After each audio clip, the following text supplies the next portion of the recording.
우리 함께 인사하겠습니다. 잘 나오셨습니다. 성도님 얼굴만 봐도 든든합니다. 사랑하고 축복합니다. 사랑하고 축복합니다. 감사합니다. 성령과 교회라는 제목으로 오늘 말씀의 은혜를 함께 나누겠습니다.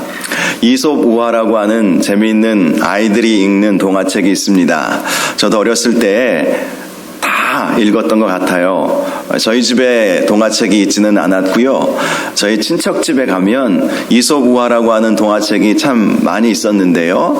방학 때 놀러 가면 그 책을 제 동생은 사촌 동생들하고 막 뛰어놀았는데 저는 왜 그런지 그 책이 너무나 재밌어가지고 처음부터 끝까지 시간 되는 대로 읽었던 기억이 납니다.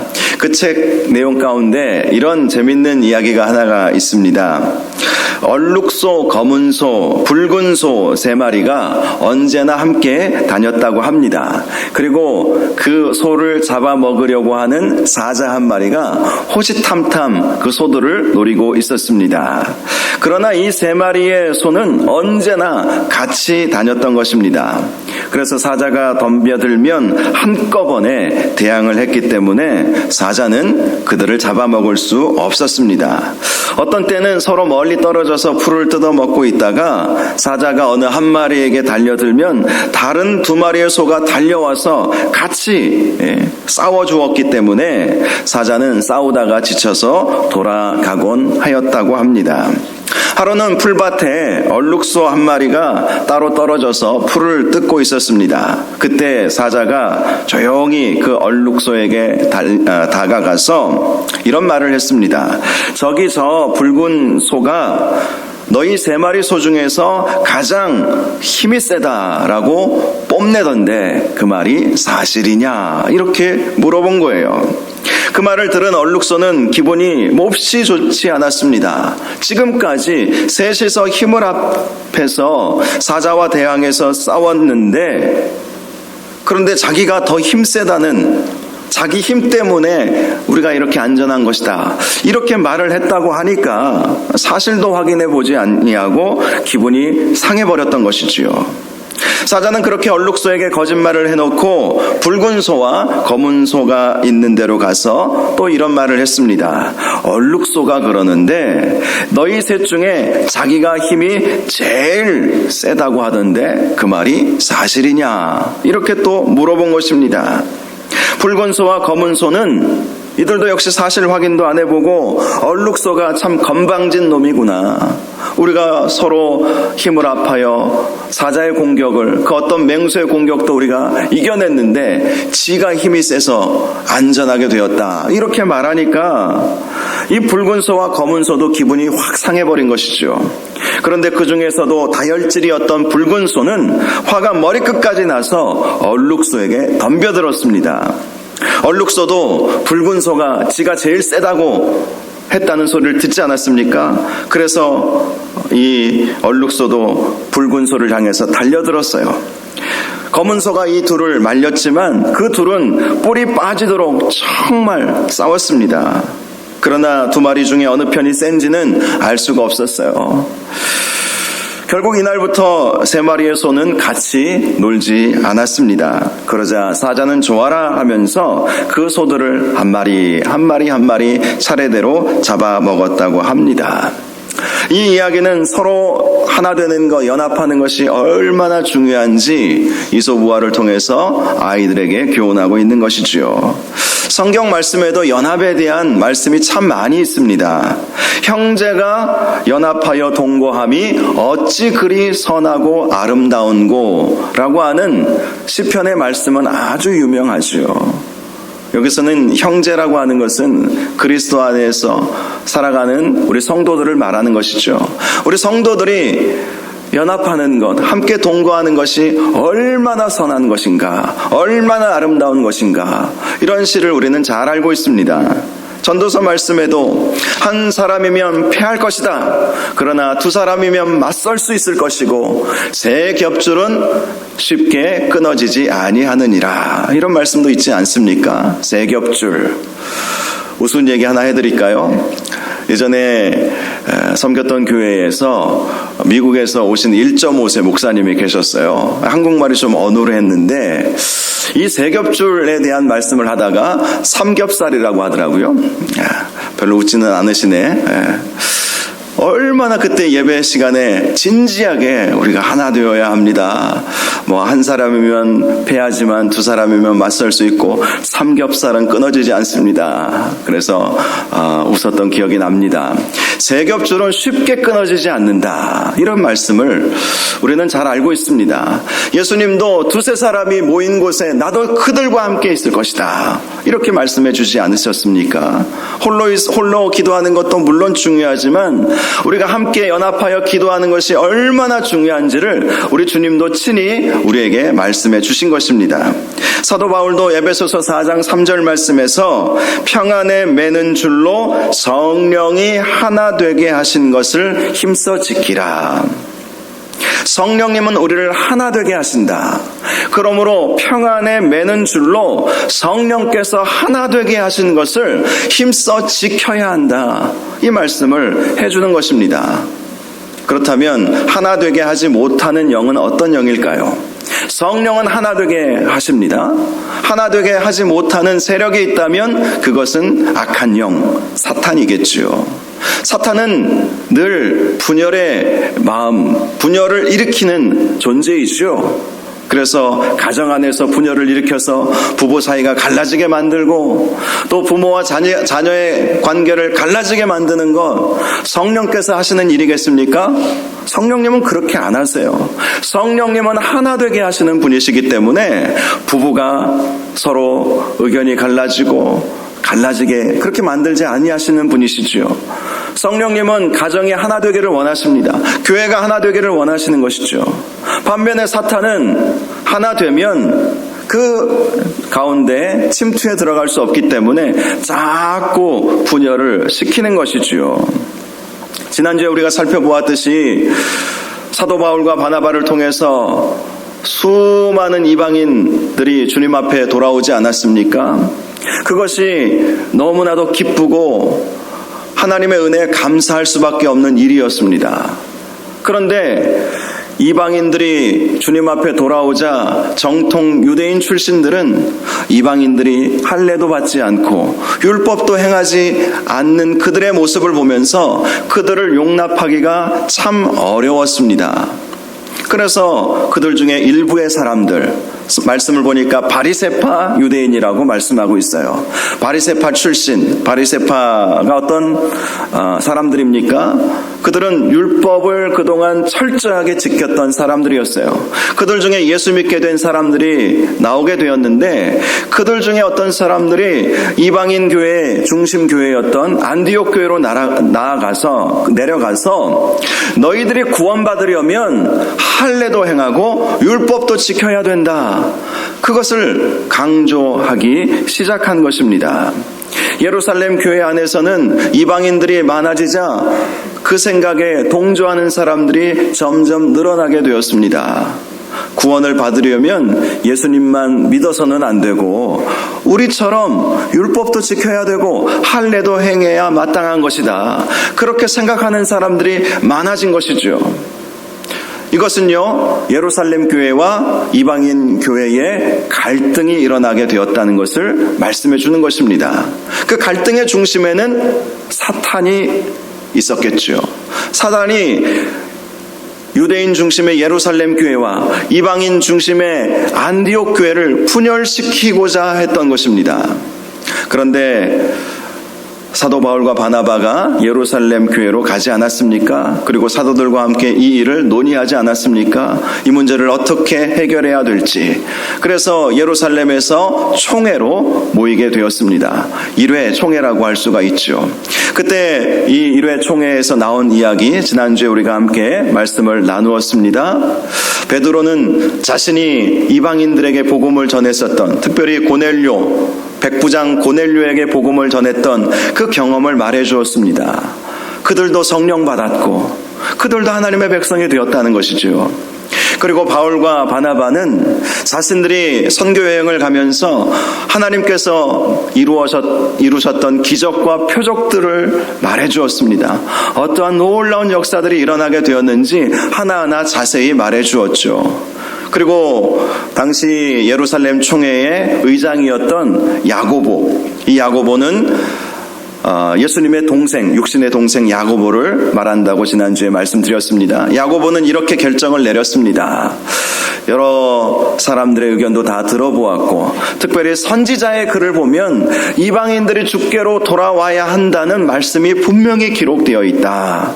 그러므로 우리가 그 이방인들이 마음껏 예수 믿을 수 있도록 율법의 굴레로부터 벗어나게 하고, 단 우상 숭배, 그리고 음행, 그리고 목매어 죽인 것을 먹지 못하게 하고 피를 먹지 못하게 하는 것으로 우리가 이 문제를 해결하자, 그렇게 결정을 내리게 된 것입니다. 이것이 지금 지난주까지의 말씀의 내용이지요. 오늘 말씀을 보면 그렇게 결정을 한 그 내용을 편지를 써서 안디옥 교회, 그리고 수리아와 길리기아에 있는 이방인 교회로 보내기로 결정한 그 내용이 오늘 본문에 나와 있습니다.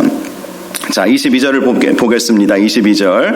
이에 사도와 장로와 온 교회가 그 중에서 사람들을 택하여 바울과 바나바와 함께 안디옥으로 보내기를 결정하니 곧 형제 중에 인도자인 바사바라 하는 유다와 실라더라. 자, 예루살렘 총회의 결정사항을 안디옥 교회에 두 대표자가 있죠. 바울과 바나바. 그리고 예루살렘 교회에서는 두 사람을 따로 택했습니다. 바사바라고 하는 유다와 실라를 따로 택해서 4명을 안디옥 교회로 보내게 된 것입니다. 편지를 들고 가도록 했던 것입니다. 24절 이하의 내용을 보면 그 편지의 내용이 무엇인지 나와 있습니다. 먼저 24절을 보면 들은즉 우리 가운데에서 어떤 사람들이 우리의 지시도 없이 나가서 말로 너희를 괴롭게 하고 마음을 혼란한다 하기로. 자, 이 일에 대해서는 조금 전에 말씀드렸던 것처럼 안디옥으로 바리새파 유대인들이 내려와서 할례도 받아야 구원받을 수 있다. 그것이 이제 그 내용을 말하는 것이죠. 사도행전 15장 1절에 구체적으로 나와 있습니다. 어떤 사람들이 유대로부터 내려와서 형제들을 가르치되 너희가 모세의 법대로 할례를 받지 아니하면 능히 구원을 받지 못하리라. 그렇게 가르침으로 인해서 이방인들이었던 이들의 마음을 괴롭게 하고 또 혼란하게 했다. 믿음에 대한 혼란이 온 거예요. 사도 바울은 우리의 구원은 성령의 선물인 바로 믿음으로 말미암아 구원받는다. 율법에 대해서는 그들은 가르침을 받지 않았어요. 사도 바울은 율법을 지키라고 말한 적이 한 번도 없습니다. 그런데 어떤 유대인 그리스도인들이 와서 할례를 행해야 된다, 율법을 지켜야 된다, 그래야 능히 구원받을 수 있는 것이다, 그렇지 아니하면 능히 구원받지 못한다, 이렇게 가르쳤으니 믿음의 혼란이 오게 되었던 것입니다. 그 사실을 지금 언급하게 된 것이죠. 이렇게 유대인들이 이방인들에게 율법도 지켜야 된다라고 한 것은요, 이번만이 아니었습니다. 갈라디아서 말씀을 보니까 갈라디아서 내용 가운데 이런 내용이 있어요. 갈라디아서 1장 6절을 보면 다른 복음을 따르는 것을 내가 이상히 여기노라, 이런 말씀이 있습니다. 여기서 말하는 다른 복음이 무엇이겠습니까? 우리가 예수님을 믿되 율법도 행해야 한다는 그 가르침, 그것이 바로 다른 복음을 말하는 거예요. 당시 유대인들이 갈라디아 교회까지도 찾아와서 너희들이 구원받으려면 할례도 받아야 돼, 너희들이 구원받으려면 율법도 지켜야 돼, 우리처럼 살아야 돼, 그렇게 가르쳤는데 그 가르침에 넘어간 사람들이 있었다는 것이죠. 이렇게 당시에 율법과 믿음에 관한 이 문제는 이방인들에게 있어서는 믿음을 혼란케 만드는 일이었다는 것입니다. 그래서 결정을 하게 된 부분들을 알려주게 된 것이죠. 28절과 29절을 보면 이렇게 말씀합니다. 성령과 우리는 이 요긴한 것들 외에는 아무 짐도 너희에게 지우지 아니하는 것이 옳은 줄 알았노니 우상의 제물과 피와 목매어 죽인 것과 음행을 멀리할지니라. 이에 스스로 삼가면 잘 되리라. 평안함을 원하노라. 이 내용이 편지의 내용 가운데 담겨져 있었던 것입니다. 예루살렘 총회 결정사항은 우리가 지난주에 살펴본 그대로였다는 것을 알 수 있지요. 바로 음행과 우상의 제물, 또 목매어 죽인 것, 또 피채 먹지 말게 하는 것, 그것을 멀리하라. 이에 스스로 삼가면 잘 되리라. 평안함을 원하노라. 이런 말씀을 해주었던 것입니다. 특별히 우리가 이 말씀 가운데 주목해야 할 말씀이 있어요. 저는 말씀을 묵상하면서 이 말씀이 마음 가운데 깊이 들어왔습니다. 바로 28절에 나와 있는 성령과 우리는 이라고 하는 말씀입니다. 예루살렘 총회의 결정이 인간적인 결정이 아니었다는 것이죠. 성령께서 말씀하신 것이고 그 성령께서 말씀하신 것에 우리는 순종했다. 이 말씀을 지금 하고 있는 것입니다. 어찌 생각해보면 어떻게 자기들이 결정해놓고 성령님을 갖다가 붙일 수 있을까? 이렇게 생각해 볼 수도 있지 않습니까? 그런데요, 초대교회는요, 성령님과 늘 동행하던 교회였어요. 여러분, 초대교회가 어떻게 태동되었습니까? 예루살렘 교회가 태동된 것, 그것은 오순절 성령 강림의 역사로부터 시작된 것 아니겠습니까? 성령께서 교회를 세우신 것이지요. 예루살렘 교회의 부흥의 역사가 일어난 것도 성령의 선물을 그들이 받음으로 인해서 3,000명, 5,000명 베드로의 설교를 듣고 주님 앞으로 돌아오는 역사가 일어나게 되었던 것입니다. 당시 초대교회 성도들이요, 자기 것을 자기 것이라 하지 않고 서로 나누고 베푸는 삶을 살게 된 것도 성령의 은혜를 깨달았기 때문인 것이지요. 특별히 이들이 성령의 역사를 깨달았던 아주 중요한 사건이 하나 있었습니다. 바로 아나니아와 삽비라 사건이었죠. 아나니아와 삽비라 사건을 우리가 어떻게 이해해야 되는지 아십니까? 성령을 속인 사건입니다. 성령을 속인 사건. 성령을 속임으로 말미암아 그들은 그 자리에서 죽는 안타까운 일이 있지 않았습니까? 초대교회 성도들은 그것을 다 본 거예요. 성령을 속이게 되면 어떠한 일들이 일어나는지. 그래서 지금 예루살렘 총회의 결정사항을 성령과 우리는 이라고 한 것은 자기들의 결정을 어떤 권위를 부여하기 위해서 성령님의 이름을 갖다 붙인 것은 결코 아니었습니다. 그렇게 했다가는 어떤 일이 벌어질지 아무도 모르는 일 아니겠습니까? 그들이 성령과 우리는 이라고 했다는 것은 지금 이 결정을 인간적인 생각으로 결정한 것이 아니라 성령께서 주시는 말씀에 순종한 것이다. 이 결정을 우리가 온 교회가 기도하면서 결정한 것이다. 성령께서 주시는 감동에 따라서 성령께서 주시는 그 음성에 순종한 것이다 라는 것을 나타내고 있는 것입니다. 초대교회는요, 7명의 집사를 세울 때에도 성령과 지혜가 충만한 사람들을 세웠습니다. 그래야 교회가 평안하여질 수 있기 때문 아니겠습니까? 교회에 핍박이 오자 흩어진 성도들은 성령님의 인도하심을 따라서 흩어지면서도 복음을 전하게 되었습니다. 성령의 권능이 임하였기 때문에 복음 증거자의 삶을 살게 된 것이지요. 그 결과 안디옥의 교회가 세워졌을 때에도 성령의 인도하심을 따라서 바나바와 사울을 예루살렘 교회가 파송한 것이고요. 나중에 안디옥 교회도 성령님의 음성을 따라서 바울과 바나바를 이방인 선교사로 파송하게 된 것입니다. 바울과 바나바 역시 성령의 인도하심을 따라서 소아시아와 여러 지역을 다니면서 돌에 맞아 죽을 지경에 처해져 있었어도 복음을 전하고 교회들을 세워갔던 것이죠. 여러분, 그래서요, 과거에는, 요즘에는 저도 그렇게 배우지는 않았는데 과거에는 교회론을 따로 다루지 않았고 성령론 안에서 교회론을 다루었습니다. 신학적으로 보면 오늘날에는 교회론을 따로 우리가 연구하고 교회가 어떤 곳인가 깊이 연구하는 책들도 많이 있지만 불과 몇십 년 전만 해도 교회론이라고 하는 그러한 이름은 별로, 그런 종류의 책들은 별로 없었어요. 성령론 안에 교회론이 항상 있었습니다. 그것이 무엇을 의미하는 것입니까? 신학자들이 보기에도 교회는 성령님의 역사의 산물이다.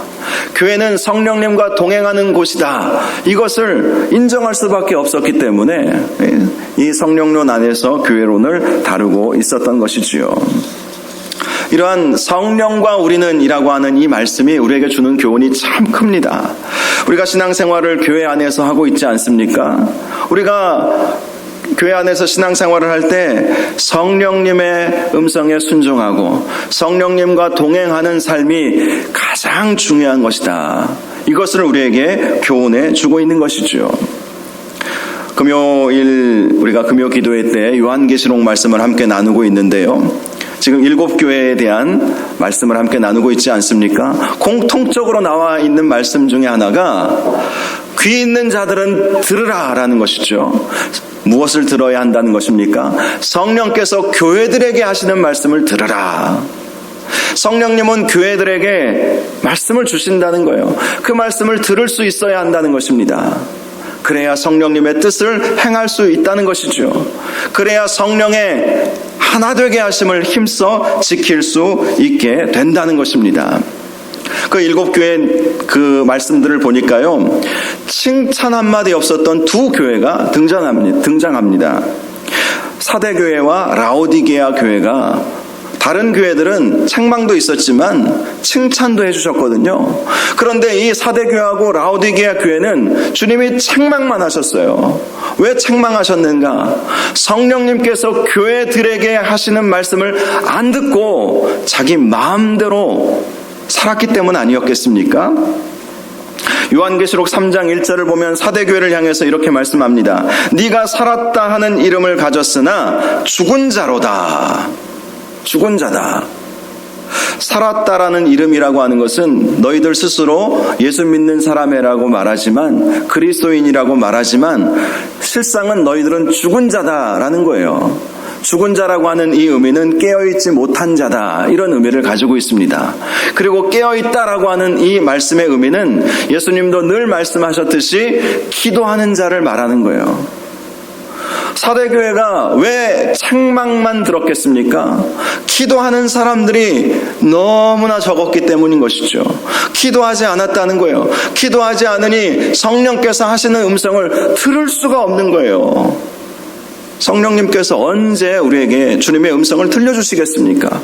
기도하는 중에 성령께서 말씀하여 주시지 않겠습니까? 감동을 주시지 않겠어요? 깨닫게 해주시는 건 기도 중에 일어나는 일들입니다. 그런데 이 사대교회는 기도하는 성도들이 없었던 거예요. 다 자기 생각, 자기 주장만 내세울 줄 알았지 기도하면서 성령께서 주시는 음성을 들을 수 없었던 것이죠. 그러니 주님께서 말씀하시기를 너희는 살았다 하는 이름을 가졌지만 실상은 죽은 자라. 기도하지 않았기에 그들은 죽은 자라고 평가받을 수밖에 없었던 것입니다. 라오디게아 교회를 향해서는 이렇게 말씀합니다. 요한계시록 3장 20절을 보니까 볼지어다 내가 문 밖에 서서 두드리노니 누구든지 내 음성을 듣고 문을 열면 내가 그에게로 들어가 그와 더불어 먹고 그는 나와 더불어 먹으리라. 아주 우리가 잘 알고 있는 유명한 말씀을 해주셨죠. 이 말씀을 라오디게아 교회에게 하신 것입니다. 내가 문 밖에 서서 두드린다는 거예요. 그리고 누구든지 내 음성을 듣고 문을 열면 내가 그에게로 들어가리라 라고 말씀해 주셨는데 왜 이 말씀을 해주셨겠습니까? 라오디게아 교회도 칭찬 한마디 듣지 못했던 교회였어요. 문을 열고 주님을 받아들이는 사람이 없었다는 거예요. 주님과 깊은 영적인 교제를 나누는 사람들이 이 라오디게아 교회도 없었다는 것입니다. 그러니 그들이 뜨뜻미지근한 삶을 살아갈 수밖에 없었던 것이지요. 그렇습니다. 이 말씀이 어떤 의미입니까? 기도함으로 너희들의 마음의 문을 열어야 된다는 것 아니겠습니까? 그런데 마음의 문을 여는 사람들이 없었다. 마음의 문을 여는 사람들이 없으니까 주님께서 그들 가운데로 들어갈 수가 없었던 거예요. 주님의 음성을 듣는 사람들이 없었던 거예요. 라오디게아 교회에서는. 그러니 칭찬한 말이 듣지 못했던 것입니다. 여러분, 기도라고 하는 것은 하늘의 문을 여는 것 아니겠습니까? 기도는 주님께서 우리를 만나주시는 아주 중요한 통로 아니겠습니까? 기도는 하늘 문을 여는 거예요. 예수님도 마태복음 18장 18절을 보니까 무엇이든지 땅에서 매면 하늘에서도 매일 것이요 무엇이든지 땅에서 풀면 하늘에서도 풀리리라. 무엇을 통해서 푼다라는 것이겠습니까? 기도예요, 기도. 그 다음 구절을 보면 그것이 확실하다는 것을 알 수 있습니다. 푼다라는 의미가 무엇인가? 19절을 보니까 너희 중에 두 사람이 땅에서 합심하여 무엇이든지 구하면 하늘에 계신 내 아버지께서 그들을 위하여 이루게 하시리라. 땅에서 푼다는 것이 무엇입니까? 기도를 통해서 땅에서 풀면 하늘에서도 하나님께서 풀어주셔서 너희들이 기도하는 것을 다 이루게 하신다. 예수님께서 친히 우리에게 말씀해 주신 것입니다. 그렇습니다. 교회는요, 성령님과 동행해야 합니다.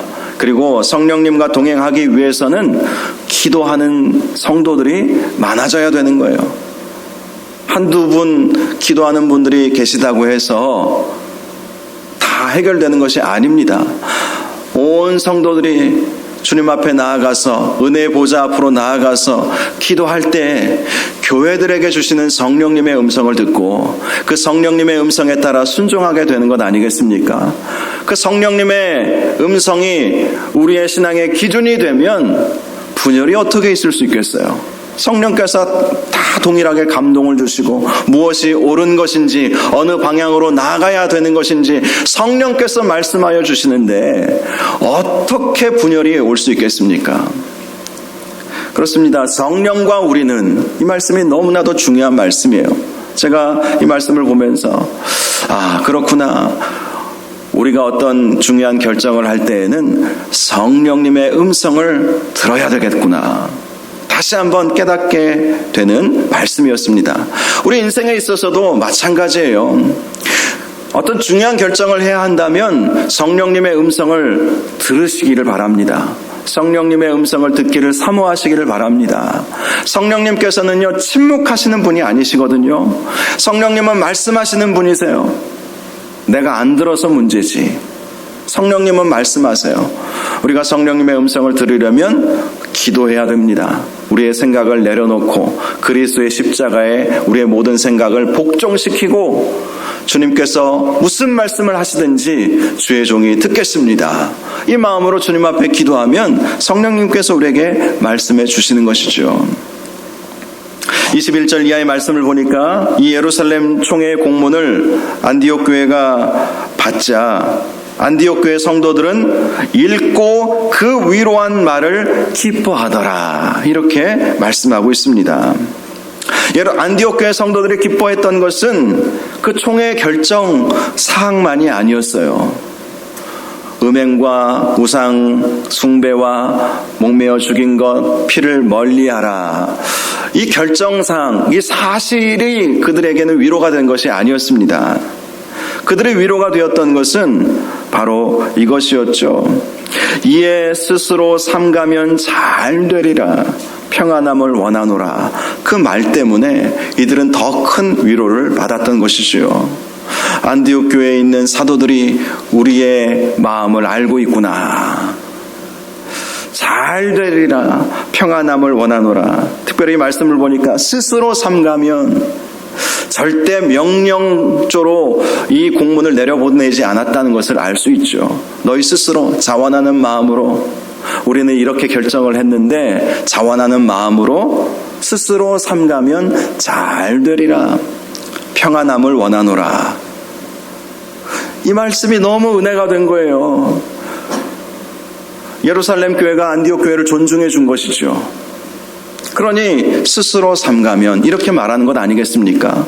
만약에 예루살렘 교회가 안디옥 교회를 좀 급이 낮은 교회로 이제 막 태동된 너희가 알면 뭘 얼마나 아느냐 이렇게 생각하고 명령조로 그렇게 이 공문을 내려보냈다면 물론 이 공문의 내용 그 사실만 보면 그래도 함께 협력하고 인정할 수는 있었겠지만 이 예루살렘 교회가 우리를 바라볼 때 존중하고 있구나.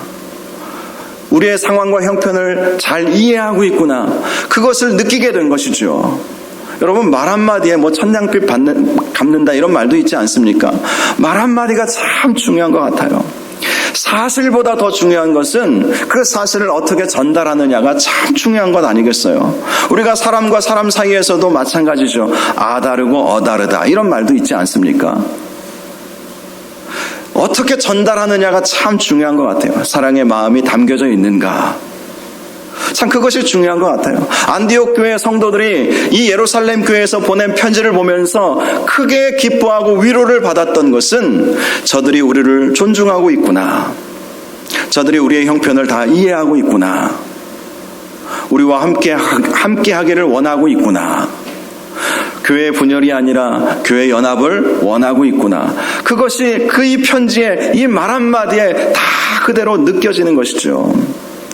그렇습니다. 어떤 주장을 할 때에도 우리가 항상 조심히 존중하는 마음으로 말을 해야 그래야 함께 연합하여서 선을 이룰 수 있는 것입니다.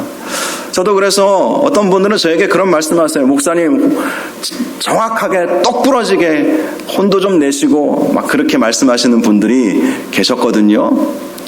그런데 저의 성품도 그게 잘 안 되지만 성경적인 것도 아닌 것 같다 이런 생각이 늘 와요.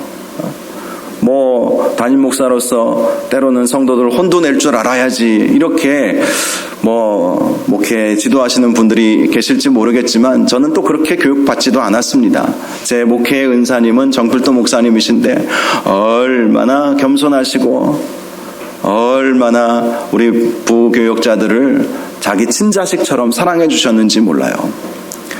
작년 3월에 소천하셨다는 소식 듣고 내려갔을 때 정말 부모님 돌아가신 것처럼 마음이 많이 어려웠습니다. 정말 사랑이 많으셨거든요. 다른 교회 부목사님 출신들이 수영로 교회 부목사 출신들은 정필도 목사님에 대해서 다 존경한다고 그러는데 정말 그러냐고 물어보시더라고요. 자기는 안 그랬다는 거예요. 자기는 뭐 어디 다른 큰 교회에서 사역하고 왔는데 항상 자기네 담임 목사님 그렇게 존경하지는 않았대요. 막 일을 시키고 때로는 쪼기도 하시고 막 그러셔서 더 그랬겠죠. 그런데 정필도 목사님은요 한 번도 부목사들 쪼지 않으셨어요. 그냥 아버지처럼 믿고 맡겨주시고 사랑해주시고 품어주시고 실수해도 좋다. 실수해도 좋다. 실수는 내가 다 책임지겠다. 뭐든지 열심히 주님을 위해서 성령님 음성 들어가면서 사역하고 봉사해라. 늘 그런 가르침을 주셨거든요. 그래서 제가 아마 제 목회가 아마 거기에 영향을 참 많이 받은 것 같습니다. 그렇습니다. 이 안디옥 교회가 지금 위로함을 받은 것은 예루살렘 교회가 권위적으로 명령을 하달한 것이 아니었기 때문에 그들은 위로가 된 거예요. 아, 예루살렘 교회에 있는 사도들의 그 사랑의 마음, 그것이 그대로 느껴졌던 것이죠. 그러니 교회가 분열의 위기 가운데서 다시 하나로 이어질 수 있게 되었던 것입니다. 32절 말씀을 보니까 유다와 실라도 선지자라 여러 말로 형제들을 권면하여 굳게 하고 얼마 있다가 평안히 가라는 전송을 형제들에게 받고 자기를 보내던 사람들에게로 돌아갔다. 이렇게 말씀하고 있죠. 유다와 실라가 예루살렘 교회 대표 자격으로 안디옥 교회에 내려가지 않았습니까? 그들에게 말씀을 가르치면서 권면하고 그들의 믿음을 굳게 해 주었다. 이렇게 말씀하고 있습니다. 사도 바울과 바나바를 통해서만 그들이 말씀을 교육받다가 유다와 또 실라를 통해서 하나님의 말씀을 들으면서 그들의 믿음이 더 굳건해지게 되었다는 것입니다. 이제 마지막 35절을 보면 바울과 바나바는 안디옥에 유하며 수단 다른 사람들과 함께 주의 말씀을 가르치며 전파하니라, 이렇게 말씀하고 있습니다. 지금 예루살렘 교회와 안디옥 교회의 갈등이 봉합되지 않았습니까? 이제는 더 힘써서 2차 선교여행 가기 전까지 말씀을 가르쳤다라는 내용이 오늘 본문의 마지막 말씀입니다. 오늘 본문 말씀의 교훈은 교회가 어떤 곳이어야 하는가입니다. 교회는 성령님께서 임재하는 곳이고 성령님과 함께 동행하는 곳이어야 하고 성령이 하나 되게 하심을 힘써 지켜야 하는 곳이다. 그것을 오늘 본문이 우리에게 교훈해주고 있는 것입니다. 실제로 우리의 하나님을 성삼위 하나님, 삼위일체 하나님 이렇게 부르지 않습니까? 하나님의 속성이 하나됨이에요. 성부, 성자, 성령님은 각각 독립된 위격을 가지고 계십니다. 성령님 따로, 성부 하나님 따로, 성자 예수님 따로 독립되신 분이에요. 그런데 삼위일체 이렇게 말하지 않습니까? 하나님의 속성 자체가 하나됨이에요. 하나됨. 그래서 예수님도 하나님도 너희가 하나됨 가운데 내가 거하겠다 이렇게 말씀하시는 거예요. 그것이 하나님의 속성이기 때문에. 그렇습니다. 교회는 성령이 하나 되게 하심을 힘써 지켜야 하는 곳이 되어야 하는 것입니다. 저는 우리 교회가 지금까지도 하나 되어 왔지만 앞으로도 한마음 한뜻 되어서 성령님의 음성에 따라 순종하고 성령님을 기쁘시게 해드리는 그러한 교회가 될 수 있기를 바랍니다. 작년 표가 성령 충만함을 받는 교회였어요. 표는 표로만 그쳐서는 안 됩니다. 또 작년 표, 이제 올해 새로운 표를 우리가 정했다고 해서 잊어버려서도 안 되는 것이죠. 성령의 충만함을 우리가 늘 받으면서 살아가야 하는 거예요. 그래야 교회가 하나님의 뜻을 이룰 수 있는 것입니다. 그래야 교회에 속한 우리 성도들이 성령의 권능을 받게 되는 것이고요. 그래야 교회가 성령님의 뜻을 이루어 드림으로 성령님의 역사들을 경험하고, 성령님은 치유의 역사를 일으켜주시는 분 아니십니까? 성령님은 구원의 역사를 일으켜주시는 분 아니시겠습니까? 성령님께서 우리의 회중 가운데 늘 임재하시도록 우리가 성령의 충만함과 또 기도함으로 성령의 충만함을 받고 성령의 음성을 듣고 성령님과 동행하는 그러한 교회가 되어야 되겠다. 이 말씀을 통해서 이러한 교훈을 저와 여러분들이 받으셔서 우리 교회가 더욱더 성령님과 동행하며 성령 충만한 교회가 될 수 있도록 늘 기도하시고 또 성령의 하나 되게 하심을 힘써 지키시는 저와 여러분들 되시기를 주님의 이름으로 축원합니다. 이 시간 우리 함께 찬양하기를 원합니다. 오랜만에 부르는 찬양이에요. 몇 년 전까지 우리가 이 찬양을 예배 마지막에 함께 불렀는데 오랜만에 이 찬양 같이 부르기를 원합니다. 이런 교회가 되게 하소서. 함께 찬양하고 기도하도록 하겠습니다.